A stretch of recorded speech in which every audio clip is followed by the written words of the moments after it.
Dear students and friends, we were discussing chapter number 3, it's plant kingdom. You know that the plant kingdom is divided into different phylum like algae, bryophytes, pteridophytes, gymnosperm and the angiosperm. So these are the 5 different classes of a plant kingdom. Now we have discussed the first 4, that is algae, bryophytes, pteridophytes and gymnosperm. Today we have to learn regarding the angiosperm. So what is an angiosperm? The angiosperms, they are called as flowering plants. Means this plant, they possess the flower. Hence we are calling it as flowering plants. In these flowering plants or this angiosperm, what is the main important characteristic? Its main important characteristic is that the ovules are enclosed by an ovary. This is the main important characteristic. Ovules are enclosed. They are not naked. Like if you see in the gymnosperm, the ovules are naked. They are not covered by an ovary. But here in the angiosperm, the ovules are enclosed by an ovary. And even that's why the seeds are also enclosed by the fruits. You can see many fruits which are following this criteria. The seeds are enclosed by the fruit. Now, if you see this angiosperm is the largest class. If you compare the number of organisms which falls under the different classes of a plant kingdom, the angiosperm covers most of the plants in it. And here, the size of this plant may vary from tiny plant to large trees. So the size of this angiosperm may also going to be vary, and it includes a lots of variety. It is the biggest class which falls under it. Now, the tallest angiosperm you can find in the world is the Eucalyptus species. In common Gujarati, we are calling it as Nilgiri, and its height may go up to 100 meter. Whereas the smallest angiosperm is the Wolffia globosa. This is the smallest angiosperm, which is sometimes microscopic in size. So these are the tallest and the smallest angiosperm that exist in the world.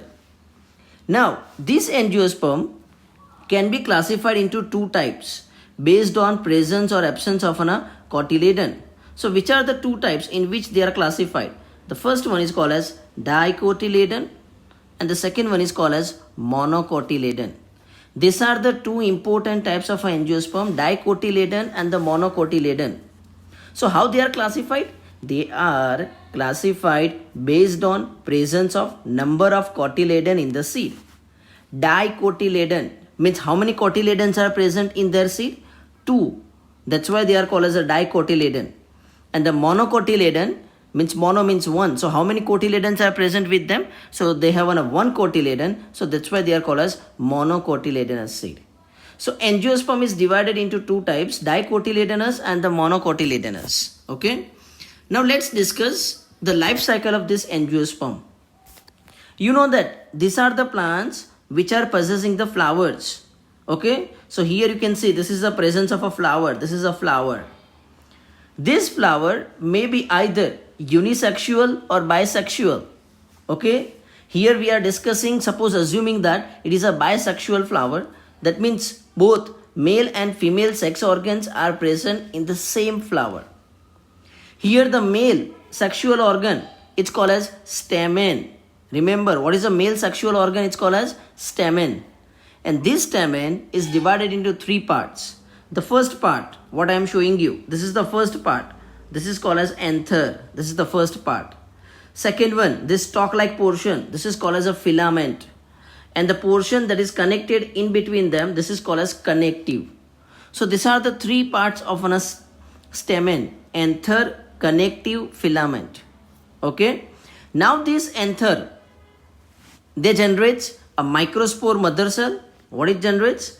A microspore mother cells, and that by a process of meiosis that ultimately produces the pollen grains. The pollen grains are produced by a process called as meiosis. Okay. Now what happens? This is what happens in the case of a male sexual organ called as stamen. I again repeat, in the flowering plant, the male sexual organ is the stamen, divided into 3 parts: anther, connective, filament. Anther produces the microspore mother cell, and ultimately microspores, and finally they produces the pollen grain. Remember, this pollen grain, it is a haploid in nature, contains n number of chromosome. Okay. Next, in this pollen grain, there are two male gametes are present. You can see over here. How many male gametes are present? There are two male gametes are present in this pollen grain. This is a pollen grain from in which there are two male gametes are present. Now, what is in the female sexual organ? Here the female sexual organ, this one is a female sexual organ. Okay, this one is a male sexual organ. In a female sexual organ, it's again divided into three parts. Stigma, the first one, you can call it as stigma. So this one is a stigma, the receptive part where the pollen grain falls. The second tube-like portion, it's called as style. And the last, the bulged and bag-like structure is called as an ovary. Okay, this ovary, it possesses the ovule. What is present in the ovary? There is a presence of an ovule inside the ovary. And this ovary, it contains total 8 number of cells. How many number of cells are present in ovule? 8 number of cells. These 8 cells are produced by a process called as meiosis. So here you can say that here total 8 number of cells are you can find over here. 3 upper side, 3 lower side, and 2 in center. 3 this lower side we are calling it as micropylar end. You will learn in a 12th standard that this one, the upper side, what you can call it as chalazal end, and the 2 cells which are present in the center, they are called as nuclei. So 3 plus 3 plus 2, total 8 number of cells are present, okay, in it. Okay, now from this 2 male gamete, you know that they are the 2 male gamete. From these 2 male gamete, one that fertilize the egg cell and the other one that fertilize the polar nuclei. The polar nuclei n plus n, it becomes a polar nuclei, n plus n, it becomes a 2n. Whereas here another male gamete that fuses with a egg cell and it forms a zygote. Before I go further, I just tell you the name of a cells. Here you know that here there are 3 cells which are found at the micropylar end, which are called as 2 egg cell, 1 synergid cell. There are total 3 cells at the micropylar end. From these 3 cells, 2 are egg cells, 1 synergid cells. Okay. Next one. Here you can see that at the antipodal chalazal end, there are again 3 cells. These 3 cells are the antipodal cells. And in the center, the cells present, 2 cells are present, they are called as polar nuclei. So here the fertilization occurs at 2 times. One male gamete, they fuses with 1 egg cell and it leads to a formation of zygote. The another male gamete, it fuses with a polar nuclei and it forms PEN. Okay, that is called as primary endosperm nucleus. The zygote formed over here is a 2N diploid, and the primary endosperm nucleus or the PEN which is going to be formed is a triploid. The zygote develops into embryo, PEN develops into endosperm, and this embryo ultimately converts into a sporophytic plant body. This sporophytic plant body will mature and they again produces the pollen grains and the egg cell. And thus this is a life cycle of an angiosperm occurs. Here the process of this formation, there is an embryo sac formation and the pollen grain formation that you will learn in detail as a whole chapter in the 12th science. So here you just have to learn in a brief. Okay, so that's all about the life cycle of an angiosperm. Now here the main thing, what is the difference between the gymnosperm and the angiosperm? Here you can find the difference between the gymnosperm and the angiosperm. The main difference is that here the gymnosperms are the mostly the larger plants, you can say they are the trees. But the angiosperm can be herb, shrub or the trees. In the gymnosperm, the xylem vessel is absent. But in angiosperm, the xylem vessel is present.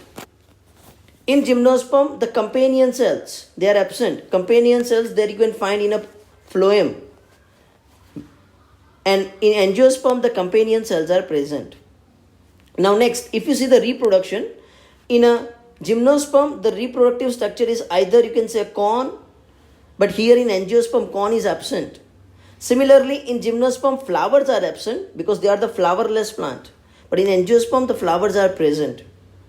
In gymnosperm, the strobili are unisexual, but here the flowers may be unisexual or bisexual.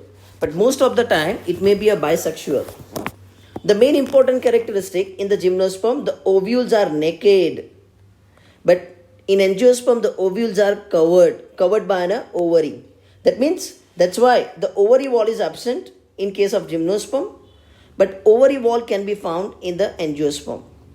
Next, here the style and stigma absent because obviously flower is absent, so style and stigma is absent. But in angiosperm, the flower is present, so that's why style and stigma is present. The reverse, the archegonia. Archegonia is the female sexual organ in gymnosperm that you can find in a gymnosperm. But here the archegonia is absent. Instead of archegonia, in angiosperm, flowers are present. In gymnosperm, double fertilization is absent. Means 2-time fertilization does not occur. But in angiosperm, 2-time fertilization occurs because here there are 2 male gametes produced. Next, in gymnosperm, the endosperm is haploid containing n number of chromosomes, and in angiosperm, the endosperm is a triploid. So this is the difference which exists between the gymnosperm and the angiosperm. So here we have finished with all the classes of a plant kingdom: algae, bryophytes, pteridophytes, gymnosperm and the angiosperm.